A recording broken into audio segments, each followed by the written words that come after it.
মৰমৰ ছাত্ৰ-ছাত্ৰীসকল, আজিৰ এইটো ভিডিঅ'ত আলোচনা কৰিম ষষ্ঠ শ্ৰেণীৰ বিজ্ঞানৰ পাৰ্ট 2 লেসন 8ৰ অৰ্গেনিজম এণ্ড ইটস ক্যাৰেক্টাৰ বা জীৱ আৰু ইয়াৰ বৈশিষ্ট্যসমূহ নামৰ পাঠটিৰ সকলো পাঠভিত্তিক প্ৰশ্ন উত্তৰ আৰু পৰীক্ষাত আহিবলগীয়া গুৰুত্বপূৰ্ণ প্ৰশ্ন উত্তৰখিনি অতি সহজ আৰু চুটিকে আলোচনা কৰিম। তো ছাত্ৰ-ছাত্ৰীসকল, তোমালোকে ভিডিঅ'টো স্কিপ নকৰাকৈ লাষ্টলৈকে চাই থাকিবা।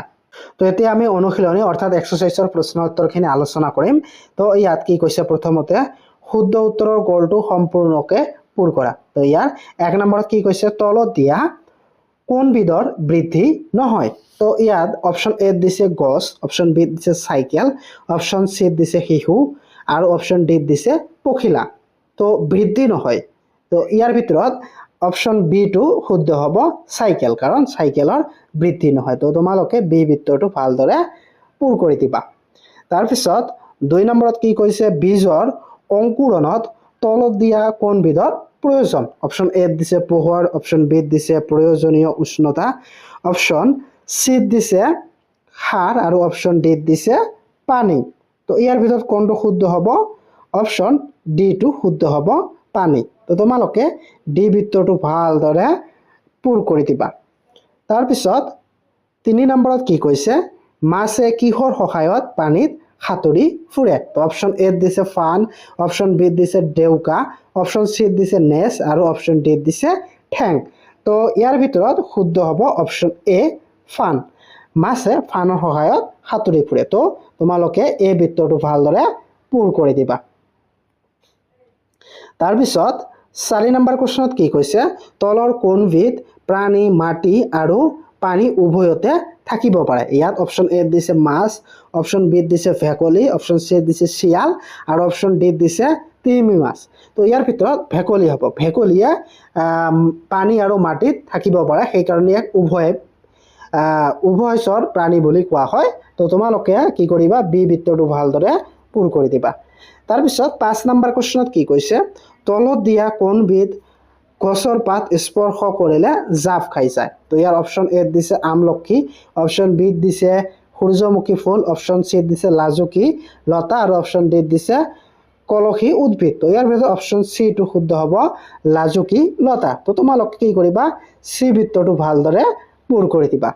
তাৰপিছত 6 নম্বৰ কোৱেশ্যনত কি কৈছে, মহে ক'ত কণী পাৰে। তো ইয়াৰ অপশ্যন এ দিছে বন্ধ পানীত, অপশ্যন সি দিছে পাতৰ তলত, অপশ্যন সি দিছে মাটিত আৰু অপশ্যন ডি দিছে নদীত। তো ইয়াৰ ভিতৰত অপশ্যন এ টো শুদ্ধ হ'ব বন্ধ পানীত। তো তোমালোকে এই বিত্তৰটো ভালদৰে পূৰ কৰি দিবা। তাৰপিছত 7 নম্বৰ কোৱেশ্যনত কি কৈছে, লালুকিৰ গাত তলৰ কোনটো দেখা যায়। অপশ্যন এ দিছে ঠেং আৰু জলকলম, অপশ্যন বি দিছে নেছ আৰু জলকলম, অপশ্যন সি দিছে হাওফাও আৰু নেছ আৰু অপশ্যন ডি দিছে কেৱল জলকলম। তো ইয়াৰ শুদ্ধ উত্তৰটো হ'ব কি, অপশ্যন এ ঠেং আৰু জলকলম। তো তোমালোকে এই বিত্তৰটো ভালদৰে পূৰ কৰি দিবা। তাৰপিছত 8 নম্বৰত কি কৈছে, এ স্তম্ভৰ লগত বি স্তম্ভ মিলোৱা। তো ইয়াত প্ৰথমতে কি দিছে, ফুল ফুলা। তো ফুল ফুলাটো কাৰ লগত মিলিব, ফুল ফুলাটো হ'ল উদ্ভিদৰ চলন। তাৰপিছত ৰেচন, তো এইটো কাৰ লগত মিলিব, এইটো মিলিব 3 নম্বৰ লগত গাৰ পৰা ওলোৱা পানীত আৰু বৰ্জনীয় দ্ৰব্য। তাৰপিছত কাণ্ড, এইটো কাৰ লগত মিলিব, এইটো মিলিব ওপৰলৈ বাঢ়ে। তাৰপিছত শ্বাস প্ৰশ্বাস, এইটো 1 নম্বৰৰ লগত মিলিব দেহৰ ভিতৰলৈ আৰু বাহিৰলৈ বায়ু আদান প্ৰদান। তাৰপিছত 9 নম্বৰত কি কৈছে, উপযুক্ত শব্দৰ সহায়ত খালী ঠাই পূৰ কৰা। তো ইয়াৰ এত কি কৈছে, বীজৰ ভিতৰত থকা সৰু দেশৰ পৰাই এজোপা পূৰ্ণাংগ গছ হয়। তো ইয়াৰ খালী ঠাইৰ উত্তৰত তোমালোকে লিখিবা, তো ইয়াৰ খালী ঠাইত লিখিবা ভ্ৰূণৰ। তাৰপিছত কুৱেশ্যন বিত কি কৈছে, সকলো জীৱই দেশৰ প্ৰতি সঁহাৰি জনায়। তো খালী ঠাইত লিখিবা উদ্দীপকৰ প্ৰতি সঁহাৰি জনায়। তাৰপিছত কুৱেশ্যন চিত কি কৈছে, দেশ পূৰ্ণাংগ মহলৈ পৰিৱৰ্তন হয়। কণী পূৰ্ণাংগ মহলৈ পৰিৱৰ্তন হয়। তাৰপিছত কুৱেশ্যন ডিত কি কৈছে, চৰাই উৰিব পাৰে, ই হৈছে দেশ এটাৰ বৈশিষ্ট্য। এই যি খালী ঠাইত লিখিবা জীৱৰ, চৰাই উৰিব পাৰে, ই হৈছে জীৱৰ এটা বৈশিষ্ট্য। তাৰপিছত ইত কি কৈছে, সময়ৰ লগে লগে জীৱৰ দেশ হয়, কি হয় বৃদ্ধি হয় সময়ৰ লগে লগে জীৱৰ বৃদ্ধি হয় তাৰপিছত এফত কি কৈছে মহে ডেশ আৰু ডেশ বেমাৰৰ বীজাণু কঢ়িয়ায় তো খালি দেখিবা মহে মেলেৰিয়া আৰু ডেংগু বেমাৰৰ বীজাণু কঢ়িয়ায় তাৰপিছত জিত কি কৈছে ভেকুলী এবিধ ডেশ প্ৰাণী তো তোমালোকে জানা ভেকুলী এবিধ উভচৰ প্ৰাণী খালি লিখিবা উভচৰ তাৰপিছত 10 নম্বৰত কি কৈছে ভেকুলীৰ জীৱন চক্ৰত পোৱা স্তৰসমূহ শুদ্ধ ক্ৰমত লিখা তো ইয়াত 4টা ক্ৰম দিয়া আছে ইয়াৰ ভিতৰত কোনটো শুদ্ধ তোমালোকক লিখিব লাগে তো অপচন এ দিছে কণী লালুকি পোৱালি ভেকুলী ভেকুলী তাৰপিছত বি পোৱালি ভেকুলী লালুকি কণী তাৰপিছত অপচন সি দিছে কণী পোৱালি ভেকুলী লালুকি ভেকুলী তাৰপিছত অপচন ডি দিছে লালুকি পোৱালি ভেকুলী কণী ভেকুলী তো ইয়াৰ ভিতৰত কোনটো শুদ্ধ হ'ব এ অপচনটো শুদ্ধ হ'ব কণী লালুকি তাৰপিছত আহিব পোৱালি ভেকুলী তাৰপিছত হ'ব ভেকুলী তো এ ক্ৰমটো শুদ্ধ হ'ব ইয়াৰ এ ক্ৰমটো শুদ্ধ হ'ব তো তোমালোকে এটো শুদ্ধ বুলি লিখিব পাৰা তাৰপিছত 11 নম্বৰ কোৱেশ্চনত কি কৈছে পূৰ্ণাংগ ভেকুলীয়ে কিহৰ সহায়ত উশাহ নিশাহ লয় হাওঁফাওঁ নে জলকলম তো ইয়াৰ এটো শুদ্ধ হ'ব হাওঁফাওঁ তো তোমালোকে উত্তৰত এনেকৈ লিখিবা তো তোমালোকে এনেদৰে লিখিবা পূৰ্ণাংগ ভেকুলীয়ে হাওঁফাওঁৰ সহায়ত উশাহ নিশাহ লয় তাৰপিছত 12 নম্বৰ কোৱেশ্চনত কি কৈছে জীৱসমূহৰ মূল 3টা বৈশিষ্ট্য কি কি তো জীৱসমূহৰ মূল 3টা বৈশিষ্ট্য হৈছে জীৱসমূহ লৰচৰ কৰিব পাৰে 2 জীৱৰ বংশ বৃদ্ধি হয় আৰু 3 জীৱই